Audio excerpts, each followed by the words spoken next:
মহান মহিমের দরবারে আমরা শুকরগুজার হই যে মহান মহিম ইবাদতের বসন্তকালে আজকের এই পবিত্র দিনে আমাদেরকে তার ইবাদতের আহ্বানে সাড়া দিয়ে পৃথিবীর শ্রেষ্ঠতম জায়গা আল্লাহ পাকের ঘরে একত্রিত হওয়ার আশার বসার ইবাদতের যিনি সুযোগ করে দিয়েছেন সেই মাওলার শুকরগুজার হই আমরা সকলেই পড়ি আলহামদুলিল্লাহ। সুপ্রিয় উপস্থিতি, পবিত্র মাহের রমাদান উপলক্ষে আমাদের ধারাবাহিক আলোচনা চলছে।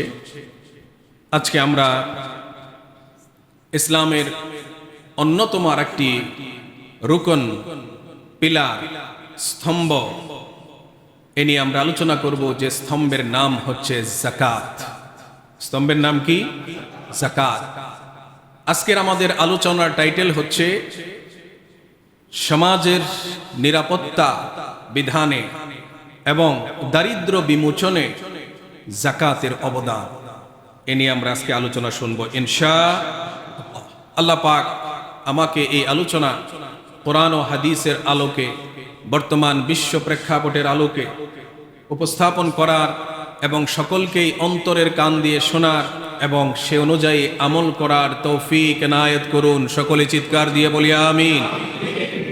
সুপ্রিয় উপস্থিতি, মূল আলোচনায় ফিরে যাওয়ার আগে 2-1 মিনিট আমরা যাকাতের গুরুত্ব সম্পর্কে কয়েকটা কথা শুনে নিই।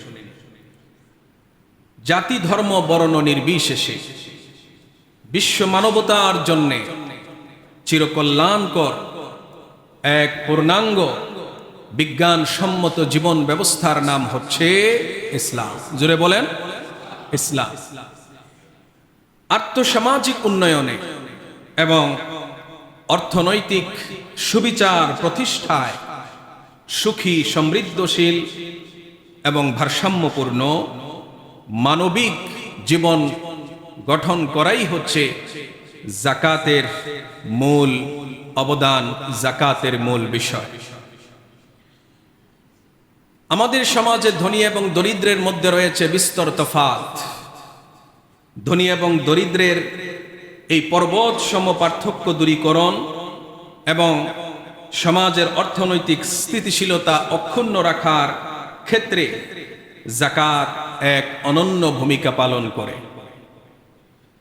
এই যাকাত ব্যবস্থা ধনী এবং দরিদ্রের মধ্যে একটি সেতুবন্ধন তৈরি করতে কার্যকর ভূমিকা পালন করে। ইসলাম যাকাতের ন্যায় একটি ফলপ্রসূ ও কার্যকর বিধানের মাধ্যমে আর্থসামাজিক উন্নয়নের ক্ষেত্রে এক যুগান্তকারী রূপরেখা আমাদের সামনে উপস্থাপন করেছে। এই যাকাত নিয়ে আজকে আমরা আলোচনা শুনব ইনশাআল্লাহ। আসুন আমরা প্রথমেই শুনে নেই যাকাতের পরিচয়। যাকাত কাকে বলে? যাকাতকে যাকাত বলে কেন নামকরণ করা হলো? যাকাত এটা একটা আরবি শব্দ, একটি আরবি পরিভাষা। এই পরিভাষার অন্য কোনো শব্দ দিয়ে এই পরিভাষাকে আর অনুবাদ করা হয়নি। যেমন নামাজের কোরআন এবং সুন্নাহ সমর্থিত পরিভাষা হচ্ছে সালাত, কিন্তু আমাদের দেশে দক্ষিণ এশিয়ায় আমরা সালাতকে নামাজ হিসেবে সকলেই চিনি, এটাই ব্যবহার করি, কিন্তু যাকাতের কোনো প্রতিশব্দ আসে নাই। যাকাত একটা আরবি শব্দ, এর শব্দগত বা আবিধানিক অর্থ হচ্ছে বৃদ্ধি পাওয়া, পবিত্রতা, পরিচ্ছন্নতা, বিশুদ্ধ, মার্জিত, উৎকর্ষিত ইত্যাদি ইত্যাদি। তো এই যাকাতকে যাকাত কেন বলা হয়? শব্দগত অর্থের, পরিভাষাগত অর্থের সাথে মিল আছে কিনা বা ইসলামের মূল উদ্দেশ্যের সাথে মিল আছে কিনা। তো আমরা দেখতে পাই যে যাকাত আদায়ের মাধ্যমে সম্পদ পবিত্র, পরিচ্ছন্ন ও বিশুদ্ধ হয়। যাকাত আদায়ের মাধ্যমে সম্পদ পবিত্র, পরিচ্ছন্ন এবং বিশুদ্ধ কিভাবে হয়? যাকাত যে ব্যক্তি আদায় করেন সেই ব্যক্তি ধন সম্পদের মধ্যে তার জানায় অথবা অজানায় এমন কিছু সম্পদ ঢুকে যায় যে সম্পদগুলো হারাম বলে বিবেচিত। এজন্য হারাম থেকে সম্পদকে পবিত্র করার জন্য আল্লাহ রাব্বুল আলামিন এই যাকাতের ব্যবস্থা করেছেন। তবে এই কথা কেউ মনে করবেন না যে আমি হারাম উপায়ে ইনকাম করে যাকাত আদায় করলেই সম্পদ পবিত্র হয়ে যাবে, এটা কিন্তু কেউ মনে করবেন। আপনার অজান্তে কিছু এদিক সেদিক হয়ে যেতে পারে, ওই ময়লা থেকে পরিষ্কার পরিচ্ছন্ন করার জন্যেই আল্লাহ পাক যাকাত নামক এই ব্যবস্থা তিনি প্রণয়ন করেছেন। যাকাত আদায়ের মাধ্যমে মালের পবিত্রতা যেমন আসে, মালের মধ্যে আল্লাহ পাক বরকত বৃদ্ধি করে দেন। যাকাত দিলে মালে বরকত হয়। এমনকি যাকাত আদায়ের ফলে আল্লাহ পাকের গজব থেকে সমাজ মুক্ত এবং পবিত্র হয়। এজন্য যাকাতকে যাকাত বলে অভিহিত করা হয়। সুপ্রিয় উপস্থিতি, আমরা যদি এই কথাটার একটা দলিল কোরআন থেকে শুনি তাহলে আরো বেশি ভালো হবে। আল্লাহ রাব্বুল আলামিন সূরাতুত তাওবা 103 নম্বর আয়াতে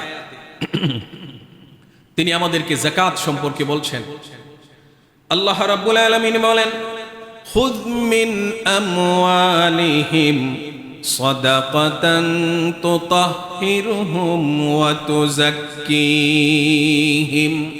খুয মিন আমওয়ালিহিম সাদাকাহ। হে নবী, আপনি তাদের সম্পদ থেকে, ধনী সম্পদশালী শ্রেণীর সম্পদ থেকে আপনি যাকাত সংগ্রহ করুন। তাহলে তারা কি পাবে?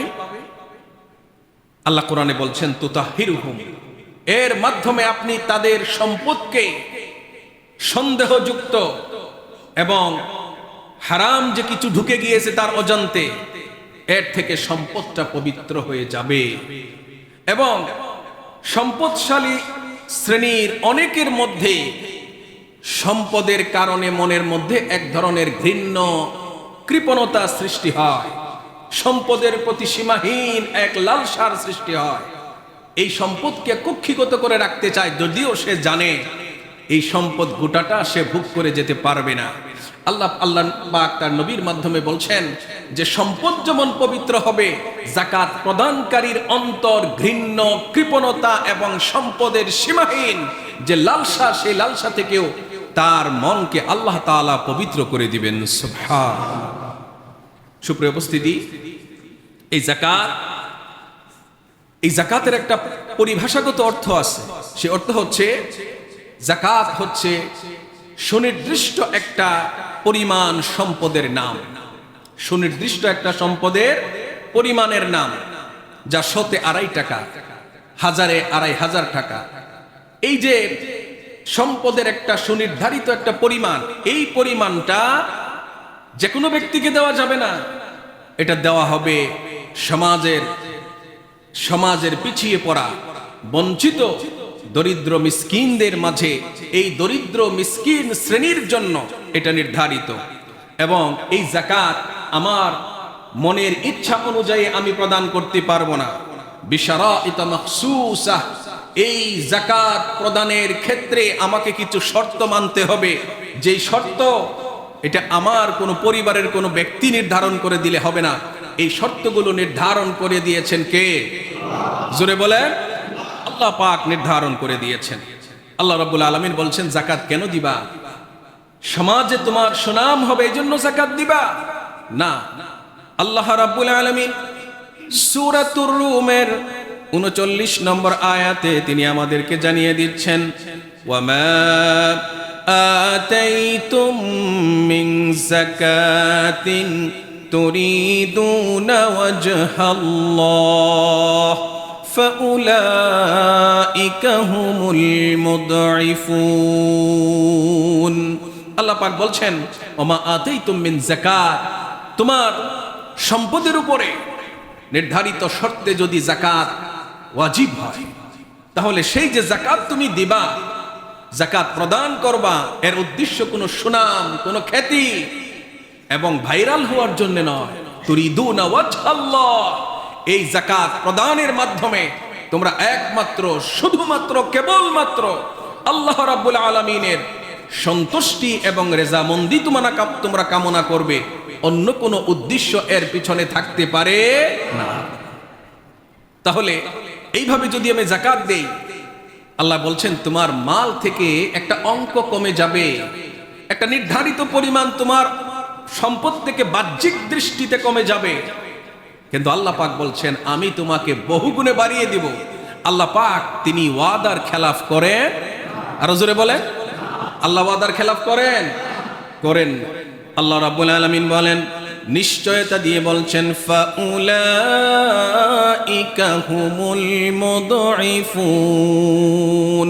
আল্লাহ পাক তোমার প্রদেয় এই যাকাতের যে অঙ্কটা বাহ্যিক দৃষ্টিতে তোমার মাল থেকে কমে গিয়েছে, আল্লাহ পাক এটাকে বহু গুণে বাড়িয়ে তোমার সম্পদের সাথে অ্যাড করে দিবেন। সুবহানাল্লাহ।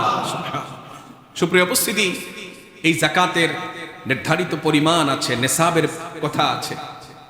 কারো কাছে যদি 52.5 তোলা রূপা বা 52.5 ভরি রূপা যদি থাকে, যা বর্তমান হিসাবে প্রায় 613 গ্রাম, অথবা যদি কারো কাছে 7.5 ভরি স্বর্ণ থাকে, যা বর্তমান হিসাবে প্রায় 88 গ্রাম, এবং এই সম্পদের উপরে যদি চন্দ্র বৎসরের পূর্ণ 1 বৎসর যদি অতিবাহিত হয় এবং সেই মালটা যদি তার নিত্য প্রয়োজনের অতিরিক্ত হয়, ওই ব্যক্তি যদি ঋণ মুক্ত হয়, যে ঋণ তৎক্ষণাৎ প্রদান করতে হবে, আরো কিছু শর্ত আছে, এবং মালটা যদি তার হালাল হয়, তাহলে সেই সম্পদ থেকে তাকে যাকাত আদায় করতে হবে। আল্লাহ তাআলা আমাদেরকে আদায় করার তৌফিক দান করুন। অন্তর দিয়ে আল্লাহ পাক এই ইবাদত পালন করার তৌফিক এনায়েত করুন। সকলেই বলি আমিন। যাকাতের শরঈ গুরুত্ব কি? এই যাকাত এর গুরুত্ব কোরআনে কি এবং হাদিসে কি? কোরআন এবং হাদিসের আলোকে এর গুরুত্বটা কি? গুরুত্ব হচ্ছে, ইসলাম যে 5টি স্তম্ভের উপরে প্রতিষ্ঠিত, এই স্তম্ভগুলোর তৃতীয় পর্যায়ে রয়েছে যাকাত। তৃতীয় পর্যায়ে কি? যাকাত। ঈমান, নামাজ, তারপর যাকাত। অনেকে বলে নামাজ, রোজা, এটা বলে কোথায় কোথায়, কিন্তু ক্রমিক নম্বরটা হবে এভাবে: ঈমান, নামাজ, যাকাত। এটা তৃতীয় স্তম্ভ এবং ইসলামের অন্যতম একটি ফরজ। কোন ব্যক্তি যদি যাকাত দেওয়াকে অস্বীকার করে জেনে বুঝে, তাহলে তার ঈমান থাকবে? জোরে বলতে হবে, থাকবে? থাকবে। মহাগ্রন্থ আল কোরআনুল কারীমে 32টি জায়গায় যাকাতের নির্দেশ প্রদান করেছেন কে? মনে রাখবেন, কোরআনে কারীমের মধ্যে একটা নুকতা অতিরিক্ত নাই, যা আপনার কলমের মাথা দিয়ে আপনি একটা কাগজের উপর রাখলে যে একটা নুকতা হয়, এই নুকতা পরিমাণও কোনো কিছু অতিরিক্ত নাই। সেই কোরআনুল কারীমে 32টি জায়গায় আল্লাহ তাআলা যাকাত প্রদানের নির্দেশ দিয়েছেন। তন্মধ্যে 28টা জায়গায় আল্লাহ তাআলা যাকাত আদায় করা, নামাজ কায়েম করা এবং যাকাত আদায় করাকে একত্রে উল্লেখ করেছেন। সুবহানাল্লাহ। তাহলে এর দ্বারাতে কি যাকাতের গুরুত্ব বোঝা যায় না? অবশ্যই বোঝা যায়। তো আসুন তো দেখি আল্লাহ পাক কি বলছেন। আল্লাহ রাব্বুল আলামিন নামাজ কায়েম এবং যাকাত প্রদানের কথা একসাথে উল্লেখ করে সূরাতুল বাকারার 43 নম্বর আয়াতে আল্লাহ পাক বলেন, আকিমুস সালাতা ওয়া আতুজ যাকাত ওয়ারকাউ মা'আর রাকিঈন। আকিমুস সালাহ, যথাযথভাবে নামাজ কায়েম করো, যথাযথভাবে নামাজ কায়েম করো, আর যাকাত প্রদান করো মানবতার কল্যাণে। ওয়ারকাউ মা'আর রাকিঈন, নামাজের গুরুত্বের কথা ভুলে যাও না। মসজিদে এসে বা যে জায়গায় জামাত অনুষ্ঠিত হয়, অন্যান্য রুকুকারীদের সাথে তুমি নামাজে শামিল হও, তুমি তাদের সাথে রুকু করো। আলহামদুলিল্লাহ বলি। এখানে আল্লাহ পাক যাকাত, নামাজ কায়েম এবং যাকাত প্রদানকে একত্রে উল্লেখ করেছে। সুপ্রিয় উপস্থিতি, আল্লাহ তাআলা এইভাবে সূরা বাকারার 110 নম্বর আয়াতেও যাকাতের কথা এবং নামাজের কথা একসাথে বলেছেন। বুখারী এবং মুসলিম শরীফে বর্ণিত হাদিসের ভাষা অনুযায়ী যাকাতকে ইসলামের তৃতীয় বুনিয়াদ হিসেবে আখ্যা দেওয়া হয়েছে। তৃতীয় বুনিয়াদ বলা হয়েছে বুনিয়াল ইসলামু আলা খামস। হাদিসটি আব্দুল্লাহ ইবনে ওমর ইবনুল খাত্তাব রাদিয়াল্লাহু তাআলা আনহুমা থেকে বর্ণিত। বলা হয়েছে বুনিয়াল ইসলামু আলা খামস, ইসলামের ভিত্তি পাঁচটি। ইসলামের ভিত্তি কয়টি? পাঁচটি। এক নাম্বার হচ্ছে শাহাদাতু আল্লা ইলাহা ইল্লাল্লাহ, একথার সাক্ষী দেওয়া আল্লাহ ছাড়া আর কেউ ইলাহ নেই, আর কোন সত্য ইলাহ যিনি আমাদেরকে সৃষ্টি করেছেন, আমাদের জন্য বিধান দিয়েছেন, এমন কোন ইলাহ দ্বিতীয়টা নাই। ওয়া ইকামিস সালাহ, এবং নামাজ যথাযথভাবে কায়েম করা। ওয়া ইতাইজ যাকাত, তৃতীয় নম্বরে বলা হচ্ছে ওয়া ইতাইজ যাকাত, যাকাত প্রদান করা। আর চতুর্থ পর্যায়ে বলা হচ্ছে ওয়া সাওমি রমাদান, এবং রমজান মাসে সিয়াম সাধনা করা, যে আমরা এখন রমজান মাসে আছি, বলি আলহামদুলিল্লাহ। পঞ্চম নম্বর হচ্ছে ওয়া হজ্জুল বাইতি মান ইসতাতা ইলাইহি সাবিলা, যার আর্থিক এবং শারীরিক এবিলিটি আছে এমন ব্যক্তির জন্য হজ করা ফরজ। এটা পঞ্চম স্তম্ভ। এটা জীবনে কয়বার? জোরে বলেন, একবার ফরজ, বাকি যা হবে তা নফল। যাকাতের গুরুত্ব সম্পর্কে আরেকটা তথ্য আমাদেরকে জানতে হবে। ইসলাম যাকাত এবং নামাজ এবং যাকাতের মধ্যে কোনো পার্থক্য করে না, বা ইসলামে পার্থক্য করার কোনো অবকাশ নাই। অর্থাৎ আমি নামাজ 5 ওয়াক্ত পড়ব গুরুত্ব সহকারে, কিন্তু যাকাত দিতে গিয়ে আমি উদাসীনতা করব, অথবা যথাযথভাবে হিসাব করে আমি যাকাত দিব না, এ ধরনের অবহেলা করার কোনো সুযোগ ইসলামে নাই। কোরআনে কারীমে নেককার বান্দাদের পরিচয়, মুহসিনিনদের পরিচয়, পুণ্যচারীদের পরিচয় দিতে গিয়ে আল্লাহ তাআলা 3টা গুণের কথা বলছেন। কয়টা গুণ? 3টা গুণের কথা বলছেন। এই 3টা গুণ যাদের মধ্যে একত্রে পাওয়া যাবে তারাই হবে আল্লাহ তাআলার কোরআনের ভাষায় পুণ্যচারী, মুহসিনিন বা নেককার। আমরা তাদের অন্তর্ভুক্ত হতে চাই না? কি বলেন, চাই কি না? আমরা যদি চাই তাহলে শুনুন সূরাতুল লুকমানে আল্লাহ তাআলা কি বলছেন। সূরা লুকমানে আল্লাহ পাক বলেন, আলিফ লাম মিম তিলকা আয়াতুল কিতাবিল হাকীম হুদাও ওয়া রাহমাতাল লিল মুহসিনিন। আলিফ লাম মিম এর সঠিক অর্থ কে জানেন? আল্লাহ পাক এর সঠিক অর্থ জানেন। কোরআনে কারীমের অলৌকিকত্বের এটা একটা নিদর্শন।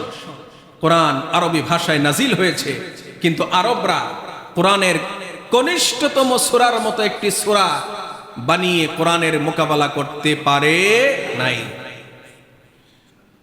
আল্লাহ পাক বলছেন, তিলকা আয়াতুল কিতাবিল হাকীম, তোমাদের সামনে যা আগে উপস্থাপন করা হয়েছে, পরে উপস্থাপন করা হবে, এগুলো শাশ্বত এক মহান কিতাবের বিধি বিধান।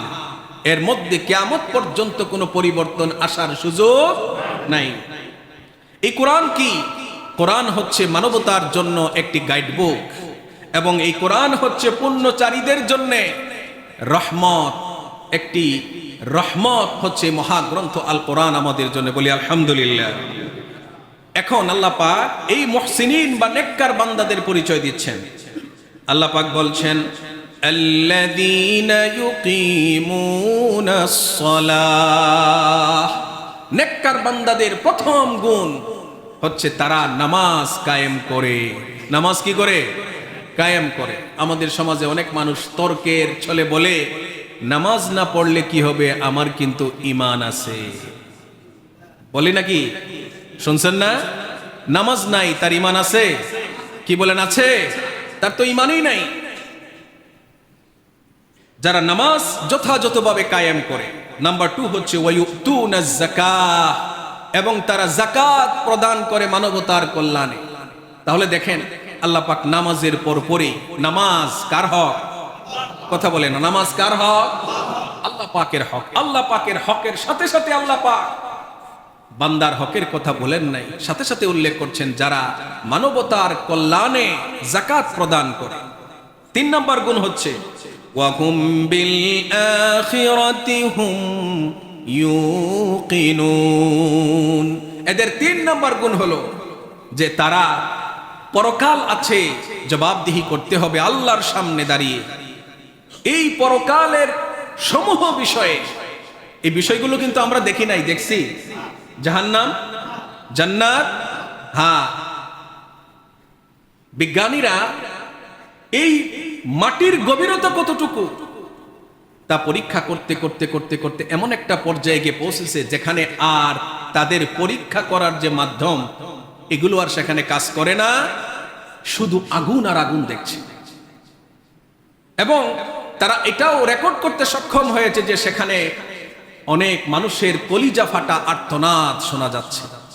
জাহান্নাম হবে মাটির নিচে, জান্নাত হবে উপরে। আল্লাহু আকবার।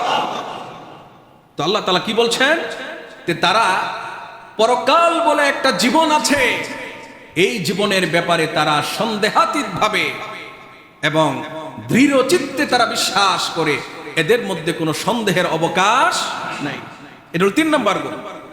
তো এই 3 নম্বর গুণ বর্ণনা করার পর আল্লাহ পাক বলছেন উলাইকা আলা হুদাম মির রাব্বিহিম ওয়া উলাইকা হুমুল মুফলিহুন। এরা, যাদের মধ্যে 3টা গুণ আছে, এরা আল্লাহ পাকের পক্ষ থেকে হেদায়েত প্রাপ্ত এবং এরা দুনিয়া এবং আখিরাতে এরা হচ্ছে প্রকৃত সফলকাম মানুষ, প্রকৃত সাকসেসফুল তারা।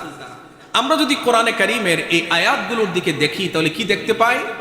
যে বর্ণনা, এই যে ভঙ্গি এবং শব্দের এই যে বিন্যাস, এটা প্রমাণ করে যে এই 3টা গুণ অবিচ্ছিন্ন, একটাকে আরেকটা থেকে বিচ্ছিন্ন করার কোনো সুযোগ নাই। অর্থাৎ নামাজ যেমন গুরুত্ব সহকারে আপনি ফরজ মনে করে আদায় করছেন, কোন ব্যক্তি 4 ওয়াক্ত নামাজ পড়ে এই কথা দাবি করে না যে আমি 5 ওয়াক্ত পড়েছি। দাবি করে? দাবি করে না, করলে এটা বোকামি হবে। অনুরূপভাবে কোন ব্যক্তি নিজেকে ইমানদার বলে পরিচয় দিবে, নামাজ পড়বে আর যাকাতের বেলায় কৃপণতা করবে, যাকাত হিসাব করে দিবে না, এটার কোনো সুযোগ কোরআনে কারীমের ভাষায় এই আয়াতগুলোর আলোকে আমরা বুঝতে পারছি এমন কোনো সুযোগ নাই। সালাত কায়েম করলে অবশ্যই তাকে যাকাত দিতে হবে, যাকাত না দিলে সালাত কায়েমের কোনো মূল্য আল্লাহ তাআলার কাছে নাই। কারণ আল্লাহ চাচ্ছেন এক জিনিস, আর আপনি মন গড়া আল্লাহর ইবাদত করছেন অন্যভাবে সুবিধা মতো, এই সুযোগ ইসলামের মধ্যে নাই। সুতরাং যাকাত এবং সালাতের মধ্যে পার্থক্য করার কোনো সুযোগ ইসলামের মধ্যে নাই। সুপ্রিয় উপস্থিতি, হযরত আবু বকর সিদ্দিক রাদিয়াল্লাহু তাআলা আনহু, রাসূল করিম সাল্লাল্লাহু আলাইহি ওয়াসাল্লামের শ্বশুর মা আয়েশা রাদিয়াল্লাহু তাআলা আনহা পিতা, রাসূলের হিজরতের সাথী, একসাথে এক গুহায় ছিলেন। আল্লাহ পাক আবু বকরের কথা কোরআনে উল্লেখ করেছেন, বলেছেন সানিয়াসনাইনি ইয হুমা ফিল গার। তাদের দুইজনের একজন, তা দুইজনের একজন কে? বলেন আবু বকর সিদ্দিক রাদিয়াল্লাহু তাআলা। রাসূল তাকে নিয়ে মক্কা থেকে মদিনায় হিজরত করেছেন। আপনারা যারা মক্কা থেকে মদিনায় গিয়েছেন অথবা মক্কা থেকে মদিনায় যে পথে এসেছেন, বলা হয় এটাকে তারিকুল হিজরা, এটা হিজরতের পথ। আপনি আমি এসি বাসে করে গিয়েছি, কত আরাম, কষ্ট বলতে কিছু নাই। আর তখন পথও ছিল না, পিচ ডালা তো দূরের কথা। বিশ্বনবী আবু বকর সিদ্দিক রাদিয়াল্লাহু তাআলা আনহুকে সাথে করে নিয়ে তিনি মক্কা থেকে মদিনায় পাড়ি জমান, সুদূর পথ কষ্ট করে পাড়ি দিয়ে। সেই আবু বকর সিদ্দিক রাদিয়াল্লাহু তাআলা আনহু রাসূলের ইন্তিকালের পর তিনি যখন খেলাফতের মসনদে তিনি যখন আসীন, মুসলিম জাহানের খলিফা, রাসূলের ইন্তিকালের পর আরবের কিছু গোত্র তারা বলল যে আমরা নামাজ পড়ব কিন্তু যাকাত দিব না, কারণ তাদের মধ্যে দারিদ্রতা ছিল চরম। আমরা যাকাত দিতে পারবো না, যাকাত দিব না, নামাজ পড়বো, রোজা রাখবো, কোনো অসুবিধা নেই, হজ করব, কিন্তু যাকাত দিতে পারবো না, যাকাত দেব না। হযরত আবু বকর সিদ্দিক রাদিয়াল্লাহু তাআলা আনহু তখন সমাজের এই যাকাত অস্বীকারীদের বিরুদ্ধে তিনি জিহাদ ঘোষণা করলেন। তিনি কি বললেন? তিনি বজ্রকণ্ঠে প্রতিবাদ করে তিনি বললেন, আমি অবশ্যই সেই সব লোকের বিরুদ্ধে যুদ্ধ করব, জিহাদ করব, যারা নামাজ এবং যাকাতের মধ্যে পার্থক্য করে। গুরুত্ব বুঝে আসতেছে? আবু বকর সিদ্দিক রাদিয়াল্লাহু তাআলা আনহু বললেন, ওয়াল্লাহি লাউ মানাউনি ইকালা বাঈরিন কানু ইউআদ্দুনাহা ইলা রাসূলিল্লাহি সাল্লাল্লাহু আলাইহি ওয়াসাল্লাম লাকাতালতুহুম আলাইহা।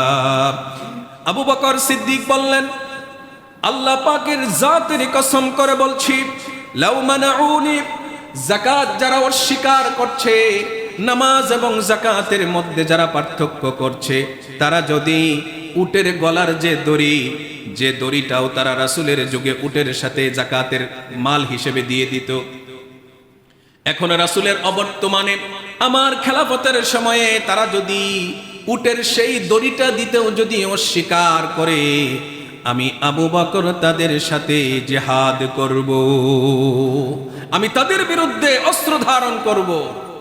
সুপ্রিয় উপস্থিতি, সাহাবায়ে কেরাম তদানীন্তন সময়ে যারা ছিলেন, আবু বকর সিদ্দিক রাদিয়াল্লাহু তাআলা আনহুর এই সিদ্ধান্তের বাইরে একজন সাহাবীও যান নাই। তাহলে এটা সাহাবায়ে কেরামের ঐক্যমত হয়ে গেল যে যাকাত এবং নামাজের মধ্যে পার্থক্য করার কোনো সুযোগ নাই। মুফতি আমিনুল ইহসান রাহিমাহুল্লাহ তিনি তারিখে ইসলাম নামক কিতাবে ঘটনাটি তিনি এভাবে উল্লেখ করেছেন। সুপ্রিয় উপস্থিতি, যাকাত এটা নতুন কোনো বিধান নয়। হযরত আদম আলাইহিস সালাতু ওয়াস সালাম থেকে আল্লাহ পাক যে দ্বীনের প্রচার করছেন, নবীদের মাধ্যমে প্রচার করিয়েছেন, সেই দ্বীন থেকে নিয়ে আমাদের নবী পর্যন্ত লক্ষ লক্ষ নবী এবং রাসূলদের সময়ে এই যাকাতের ব্যবস্থা ছিল। এটা হয়তো পদ্ধতিগত কোনো পরিবর্তন ছিল, শরীয়তের এটা একটা চিরন্তন বিধান। সকল নবী রাসূলগণের দ্বীন ছিল এক ও অভিন্ন, কিন্তু তাদের শরীয়ত ছিল ভিন্ন ভিন্ন। সমস্ত নবীদের দ্বীন এক এবং অভিন্ন ছিল। সেই দ্বীনের নাম কি? জোরে বলেন। ইসলাম। সেই দ্বীনের নাম আল ইসলাম। সূরা আলে ইমরানের 19 নম্বর আয়াতে আল্লাহ পাক আমাদেরকে বলছেন, ইন্নাদ-দীনা ইনদাল্লাহিল ইসলাম। আল্লাহ পাকের কাছে মনোনীত, নির্বাচিত, পছন্দনীয় একমাত্র জীবন ব্যবস্থার নাম ইসলাম। নবীদের শরীয়তের মধ্যে পার্থক্য ছিল, কিন্তু দ্বীন ছিল সবার এক। কিন্তু এত সত্ত্বেও এই সালাত এবং যাকাত সকল নবী রাসূলগণের যুগেই চিরন্তন শরঈ বিধান হিসেবে কার্যকর ছিল। এই প্রসঙ্গে কোরআনে কারীমে আল্লাহ পাক ইরশাদ ফরমান, সূরা মারিয়ামের 54 এবং 55 নম্বর আয়াত, যাকাত নতুন কোনো বিধান নয়, প্রত্যেক নবী রাসূলগণের যুগে এটা ছিল। আল্লাহ রাব্বুল আলামিন ইরশাদ ফরমান, ওয়াযকুর ফিল কিতাবি ইসমাঈল ইন্নাহু কানা সাদিকাল ওয়াদি ওয়া কানা রাসূলান নাবিয়্যা। ইসমাঈল আলাইহিস সালাম কার পুত্র? বলেন। হ্যাঁ, মাশাআল্লাহ, হযরত ইব্রাহিম আলাইহিস সালাতু ওয়াস সালামের পুত্র ইসমাঈল, যিনি মক্কায় লালিত পালিত হয়েছেন। এবং ইসমাঈল আলাইহিস সালাতু ওয়াস সালামের বংশেই একজন নবী এসেছে, আর কোন নবী আসেননি। তিনি কে? আমাদের নবী, বিশ্ব নবী মুহাম্মদুর রাসূলুল্লাহ সাল্লাল্লাহু আলাইহি ওয়াসাল্লাম। এই নবী সম্পর্কে, ইসমাঈল সম্পর্কে আল্লাহ তাআলা কোরআনে সুন্দর দুটো কথা বলেছেন। আল্লাহ পাক বলছেন যে কোরআনে কারীমের আলোকে ইসমাঈলের পরিচয় জেনে নাও। ইন্নাহু কানা সাদিকাল ওয়াদি। ইসমাঈল আলাইহিস সালাতু ওয়াস সালাম ছিলেন এমন এক মহান পুরুষ, তিনি ছিলেন ওয়াদা রক্ষাকারী, ওয়াদা পালনকারী। ভাইরা, ওয়াদা পালন করা এটা নবী এবং রসুলদের গুণ, ওয়াদা পালন করা এটা ভালো মানুষের গুণ। ওয়াদা যারা পালন করে না, এরা মানুষকে সাময়িকভাবে ধোঁকা দিতে পারে, কিন্তু মানুষ তাদেরকে চিনতে ভুল করে। কি বলেন? করে না। 10 টাকা কেজির চাল এই পর্যন্ত খাইতে পারেন নাই, পারছেন? কি বলেন, পারছেন? পারেন নাই। তো ওয়াদা দেওয়ার কি দরকার ছিল? সুতরাং যা আমি পারবো না, তা আমি ওয়াদা দিয়ে নিজের মান সম্মানকে ক্ষুণ্ণ করব না। আগামী দিনে যারা আপনাদেরকে ওয়াদা দিয়ে দেশ পরিচালনার দায়িত্বে নিয়েছেন, সরকার এবং বিরোধী দল, আপনারা দেখবেন তারা ওয়াদা পালন করছে কিনা। ঠিক কিনা ভাই? এটা দেখার বিষয়। ইসমাঈল আলাইহিস সালামের গুণ হলো তিনি ছিলেন সাদিকাল ওয়াদ, ওয়াদা রক্ষাকারী, ওয়াদা পালনকারী। ওয়া কানা রাসূলান নাবিয়্যা, তার দ্বিতীয় গুণ হলো তিনি আল্লাহ পাকের পক্ষ থেকে একজন রাসূল হয়ে পৃথিবীতে এসেছেন। সুবহানাল্লাহ। ভাইরা, কেমন রাসূল দেখেন, কচি বাচ্চা, একেবারে মায়ের পেট থেকে কিছুদিন হলো ভূমিষ্ঠ হয়েছে, মায়ের বুকের দুধ শুকিয়ে গিয়েছে, মার কাছে কোনো পানি নাই, আশেপাশে পানির কোনো চিহ্ন নাই, মরুভূমি, ধু ধু মরুভূমি আর রুক্ষ পাহাড়। মক্কার আগের অবস্থা আপনারা হয়তো দেখতে পারবেন। এই কচি শিশুর কচি পায়ের আঘাতে তিনি কত মর্যাদাবান দেখেন। এই কচি শিশুর কচি পায়ের আঘাতে আল্লাহ রাব্বুল আলামিন এমন এক বেহেশত থেকে প্রবাহিত এমন একটা কূপের আল্লাহ পাক জন্ম দিলেন, যে এই কূপের পানি বিজ্ঞানীরা প্রমাণ করেছে পৃথিবীর শ্রেষ্ঠতম পানি, পৃথিবীর সবচাইতে বিশুদ্ধতম মিনারেল ওয়াটার, যা কয়েক বছর রাখলে ওটা নষ্ট হয় না। সুবহানাল্লাহ। নামটা কি বলেন তো? নামটা কি বলেন? জমজম, মা উ জমজম, জমজম কূপের পানি। আপনি যে নিয়ত করে পান করবেন, আল্লাহ তাআলা সেই নিয়ত আপনার পূর্ণ করে দিবেন। সুবহানাল্লাহ। তো আল্লাহ পাক এই নবীর ব্যাপারে তৃতীয় একটা গুণ বলছেন, ওয়া কানা ইয়ামুরু আহলাহু বিস-সালাতি ওয়াজ-যাকাহ। হযরতে ইসমাঈল আলাইহিস সালাতু ওয়াস সালাম, তার গড়া সমাজটা ছিল খুব অল্প কিছু মানুষের, তারপরেও তিনি তার পরিবারকে সালাত কায়েম করা এবং যাকাত প্রদানের নির্দেশ দান করতেন। তাহলে সেই হাজার হাজার বছর আগে ইসমাঈল আলাইহিস সালাতু ওয়াস সালামের শরীয়তে যাকাতের কথা ছিল, সেই যাকাত আমাদের শরীয়তেও আছে ইসলামের একটি চিরন্তন বিধান হিসেবে। সুতরাং যাকাতের গুরুত্ব আমরা এর থেকে বুঝতে পারি যে এখানে নামাজ এবং যাকাতের মধ্যে পার্থক্য করার কোনো সুযোগ নাই।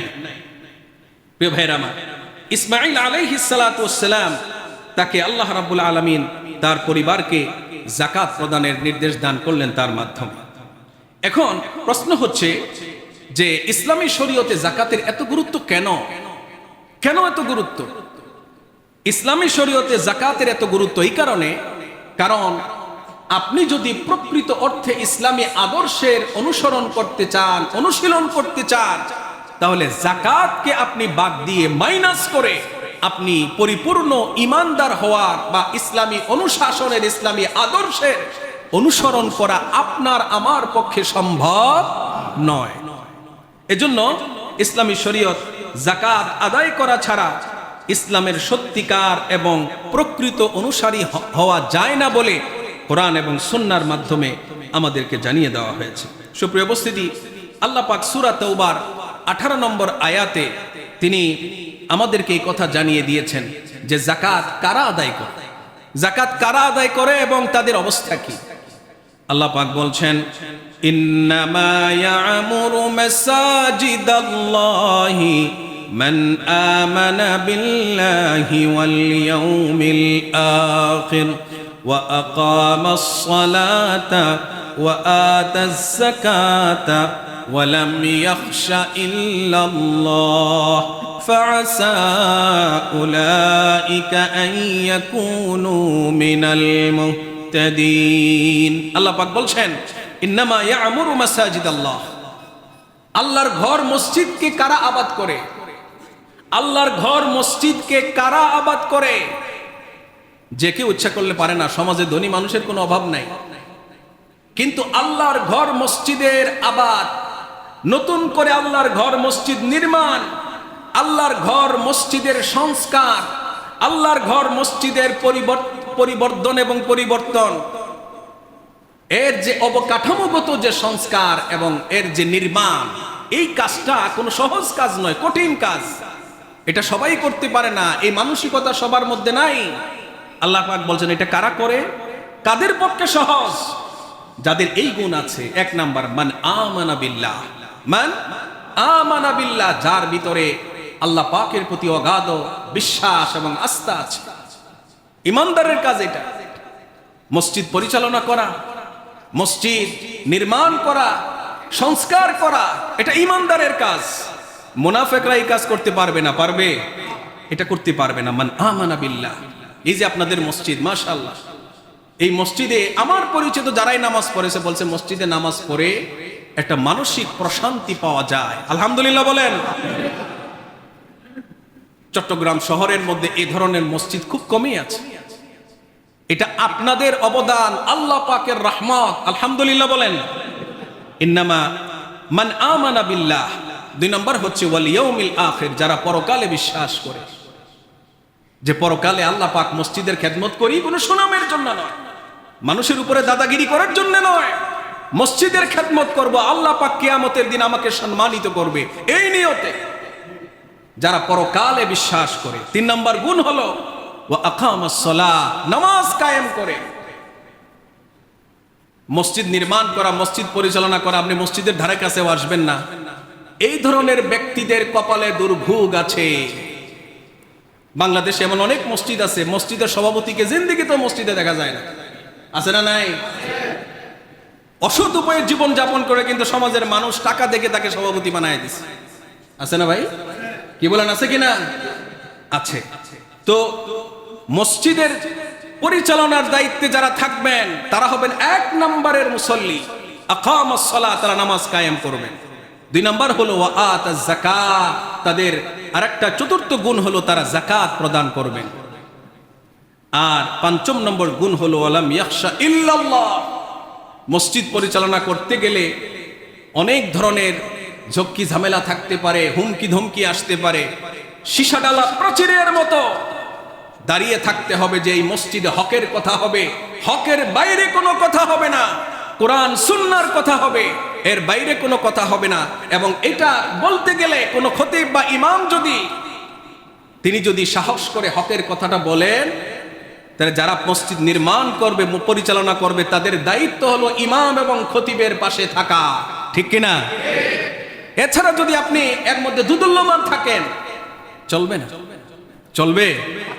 ঢাকায় যখন আমি জুমা পড়াইতাম ওয়ারিতে, আমার মসজিদের সভাপতি বলছিলেন, হুজুর আপনি হক কথা বলবেন, কোরআন এবং সুন্নায় যা আছে, বাকিটা আমি দেখব, বাকিটা আমি দেখব। আলহামদুলিল্লাহ আপনাদের এই মসজিদে হক কথা হচ্ছে, হচ্ছে না ভাই?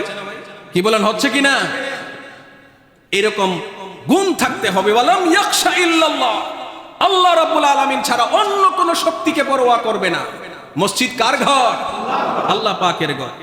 আল্লাহ রাব্বুল আলামিন বলেন ফাআসা উলাইকা আন ইয়াকুনু মিনাল মুহতাদিন। এই গুণগুলো যাদের মধ্যে থাকবে এরা হবে আল্লাহ পাকের পক্ষ থেকে ঘোষিত হেদায়েতের উপরে অধিষ্ঠিত। আল্লাহ পাক সেই হেদায়েত এর উপরে অধিষ্ঠিত ব্যক্তিদের অন্তর্ভুক্ত আল্লাহ পাক আমাদেরকে করে দিন।